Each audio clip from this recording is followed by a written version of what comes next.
दोस्तों इमेजिन कीजिए कि आप सुबह उठते हैं और फिर बाहर जाते हैं। उसके बाद अगर आपके घर के सामने एक अधिकारी आ जाए और आपसे जमीन की कोई भी एक पेपर मांग दे और आपके पास पेपर अवेलेबल नहीं है, तो फिर उस समय आप क्या करेंगे? दोस्तों इसका एक सॉल्यूशन मैं आपको बताऊंगा, यानी कि मैं आपको एक ऐसी वेबसाइट का नाम बताऊंगा जिसकी मदद से आप उन्हें आसानी से अपना कोई भी जमीन के पेपर को दिखा सकते हैं।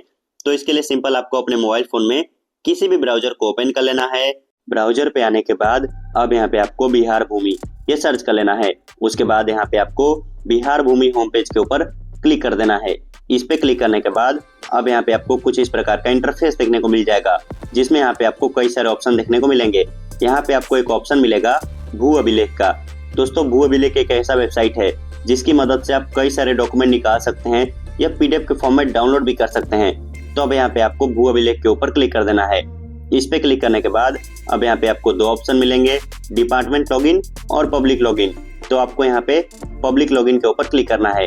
उसके बाद आपको अपना रजिस्टर्ड मोबाइल नंबर एंटर करना है, फिर आपको ओटीपी वेरीफाई करके लॉगिन कर लेना है। उसके बाद यहाँ पे आपको अपना डॉक्यूमेंट टाइप सेलेक्ट करना है। यहाँ पे आप देख सकते हैं आपको यहाँ पे कई सारे डॉक्यूमेंट का ऑप्शन मिल जाएगा, जैसे कि यहाँ पे आपको चकबंदी खतियान, या फिर यहाँ पे आपको जमाबंदी पंजी, फिर यहाँ पे आपको मैप, या फिर यहाँ पे आपको नामांतरण पंजी, नामांतरण अभिलेख, और भी यहाँ पे आपको कई सारे डॉक्यूमेंट देखने को मिलेंगे जिससे आप निकाल के अपने अधिकारी को दिखा सकते हैं। यहाँ पे रिविजनल सर्वे खतियान है। दोस्तों आपको किसी एक डॉक्यूमेंट को निकालना है और फिर उसे आपको पीडीएफ के फॉर्म में डाउनलोड करना है, फिर आपको उसे अधिकारी को दिखा देना है।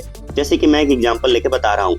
मान लीजिए अगर आपको रिविजनल सर्वे खतियान निकालना हो तो इसे आपको सेलेक्ट कर लेना है, और इसे सेलेक्ट करने के बाद अब यहाँ पे आपको अपने जिला का नाम सेलेक्ट करना है। तो यहाँ से आप अपने जिला का नाम सेलेक्ट कर लीजिए। मैं एग्जाम्पल के लिए गया ये सेलेक्ट कर लेता हूँ। उसके बाद अब यहाँ पे आपको अपने अंचल का नाम सेलेक्ट करना है। तो यहाँ से आप अपने अंचल का नाम सेलेक्ट कर लीजिए।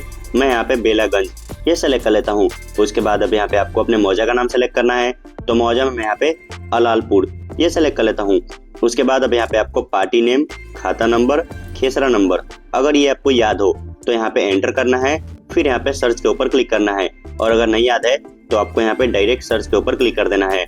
वैसे दोस्तों अगर आपको ये याद होता तो आपको ढूंढने में आसानी होती। ऐसे आपको मौजा वाइज चेक करना होगा। यहाँ पे आप देख सकते हैं यहाँ पे फाइल नेम आ चुका है, और यहाँ पे आपको लास्ट में जाना है और यहाँ पे एक्शन के नीचे व्यू इसके ऊपर क्लिक कर देना है। इस पे क्लिक करते ही आपका पीडीएफ ओपन होना शुरू हो जाएगा। यहाँ पे आप देख सकते हैं मौजा अलालपुर, और नीचे में यहाँ पे आपका रिविजनल सर्वे खतियान का पेज। तो यहाँ पे आपको और भी कई सारे पेज देखने को मिलेंगे जो कि रिविजनल सर्वे खतियान के हैं। यहाँ पे आप देख सकते हैं टोटल पेज की जो संख्या है वो 277 है। तो इनमें से आपको अपना पेज ढूंढना होगा, फिर आपको उस अधिकारी को पीडीएफ के फॉर्म में डाउनलोड करके दिखाना होगा। तो दोस्तों मैंने आपको पहले ही बोला था कि अगर आपको अपना खाता या खेसरा नंबर याद है तो आप उसकी मदद से आसानी से ढूंढ सकते हैं।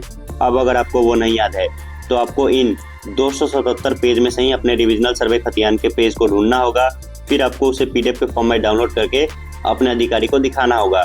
डाउनलोड करने के लिए आपको यहाँ पे रिक्वेस्ट फॉर डाउनलोड के ऊपर क्लिक करना है, फिर यहाँ पे आपको 10 रुपये का पेमेंट करके उसे डाउनलोड कर लेना है। डाउनलोड करते ही वो आपके फ़ोन में सेव हो जाएगा, और सेव होने के बाद अब आप उसे अधिकारी को दिखा सकते हैं। धन्यवाद दोस्तों, जय हिंद।